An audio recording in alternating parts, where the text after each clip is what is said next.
What's up, my fellow Michiganians, Michiganders, whatever you happen to call yourselves? Welcome to Wolverine State Sports Talk. And today we'll talk about Michigan's 31-20 win at Michigan State, the fourth win in the row for the Wolverines over Michigan State, and Sharon Moore now 3-0 against his rivals, 1-0 against Ohio State, 2-0 against Michigan State.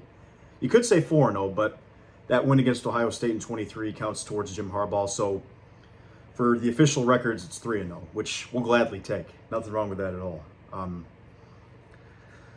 Good job getting the win, good job getting out of there without a major fight. It definitely wasn't a perfect performance, and there's a lot we need to work on, but there's definitely some good as well. So we'll start off with our broccoli, and then we'll have some dessert. So the broccoli is what I mean, but what I mean by broccoli is the bad. So the bad news. We want to hear the bad news before the good news. First big thing is the elephant in the room. The passing game was absolutely abysmal.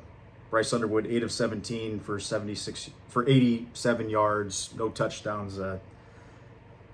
That's just shocking that a team could have that stat line in 2025. Just unbelievable.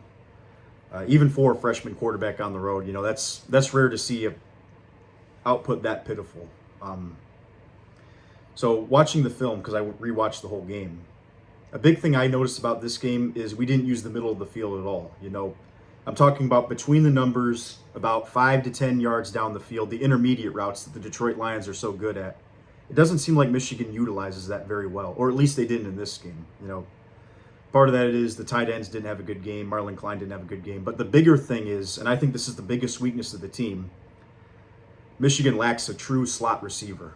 Someone that can run a slant pattern inside and just get 5 to 10 quick yards. That's supposed to be Samaj Morgan, but he's having a horrible season, having a horrible year catching the football. I don't really need to say a whole lot about that. Point being is he's been a liability, and it takes a whole lot away from our offense if we can't use the middle of the field. I think McCauley's pretty good outside the numbers, when they throw those fade routes to him. Marsh has been great on the out route, but when attacking the middle of the field, it just doesn't seem like we have a real threat. And for whatever reason, it just wasn't part of our game plan this week. Hopefully we can get the tight ends involved like against Washington again. But this week, for whatever reason, it just didn't seem like it was that. It just didn't seem like that was part of the game plan. So that's going to be an issue for the rest of the season. Hopefully that gets fixed next year with better recruiting, and I feel like we can scheme for it. It's just we didn't in this game, so that was weird. Second big thing is the pass protection's been a problem all year, and let's face it, it was kind of a problem in this game. I mean, Michigan got super lucky on that 3rd and 8. It was not offsides. I think that was a horrible call. I mean, Michigan State fans have a right to be upset about that. It's not the reason they lost the game, but it definitely was a major momentum shifter. But talking about that play, it was terrible pass protection because the guy came in on a blitz, and either Sprague should have taken him or Marshall should have taken him, but there was miscommunication there. So as a result, he came in free.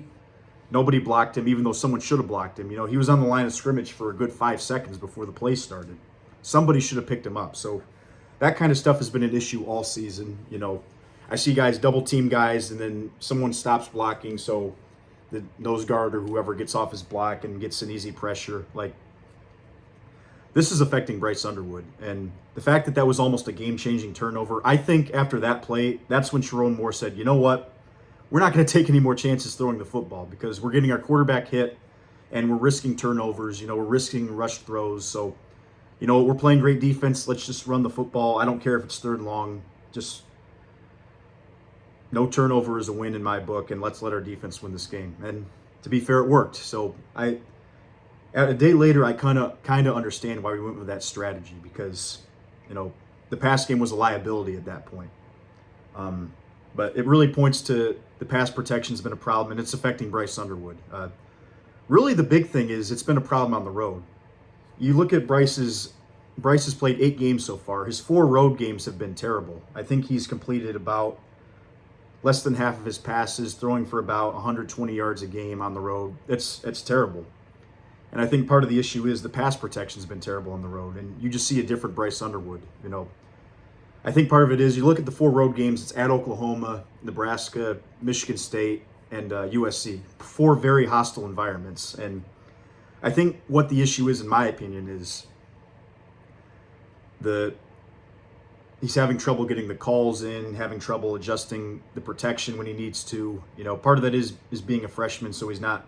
I don't know how many calls he's making anyway, but it seems like there's a lot of communication problems when they play these tough road games. As a result, you see a Bryce Underwood that looks to run a lot more than when at home. An Underwood that doesn't sit in the pocket or doesn't roll out and try to extend plays. A guy that just kind of gives up on the play and just runs. There was one play, Michigan State had a 3-man rush, got no pressure, but still Bryce Underwood wasn't patient and just ran.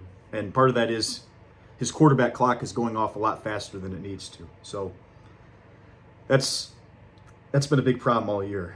Thankfully, we don't have another really tough game on the road, at least not another hostile environment. I think Northwestern is a good team, but that's not a hostile road environment at Wrigley Field. So I feel like that could be a better game for him. But, that's something that's going to need to be worked on next season, because we're going to play tough road games again next year. We're going to play at Texas.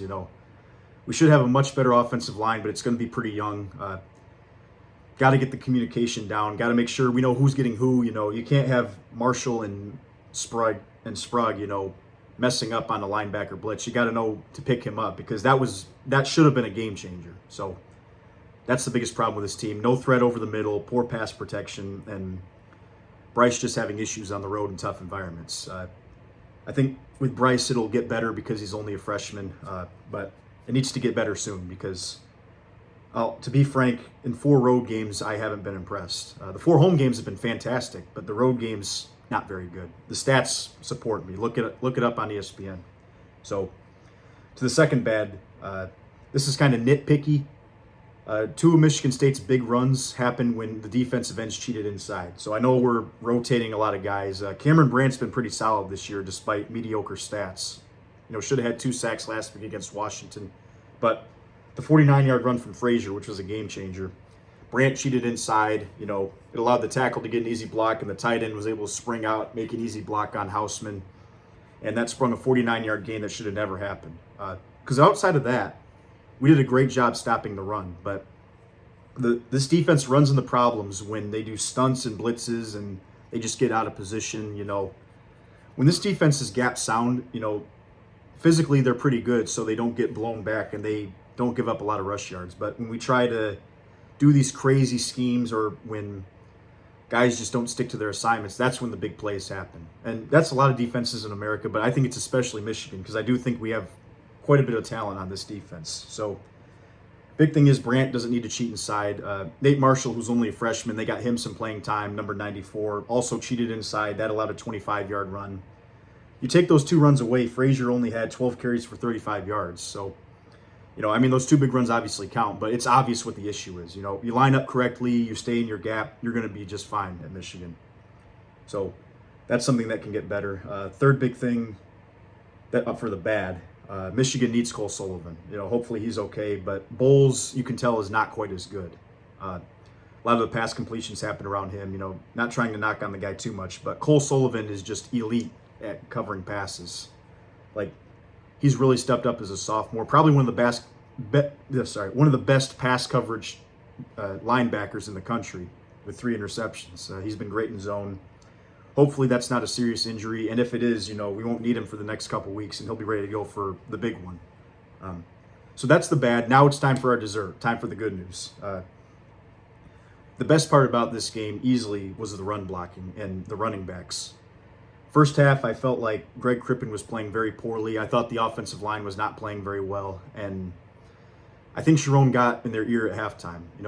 Some people think that Sharon Meyer has no fire, some people think that Sharon Moore has no fire, has no get up to get these guys rolling, but I saw a different team come out of the locker room. I saw a team that punched Michigan State in the mouth and pushed them all over the field. That was a great job by the offensive line in the second half. Against a run defense that, while not the greatest in the country, is not nearly as bad as Michigan made them look. So that was great to see.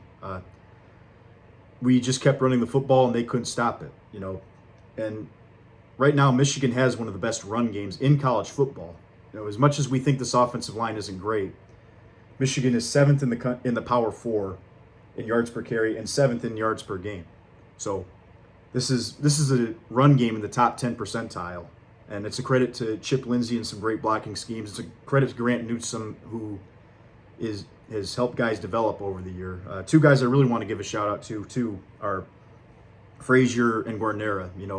Frazier's a freshman, Guarnera's a sophomore, both underclassmen, but they both played fantastic this year.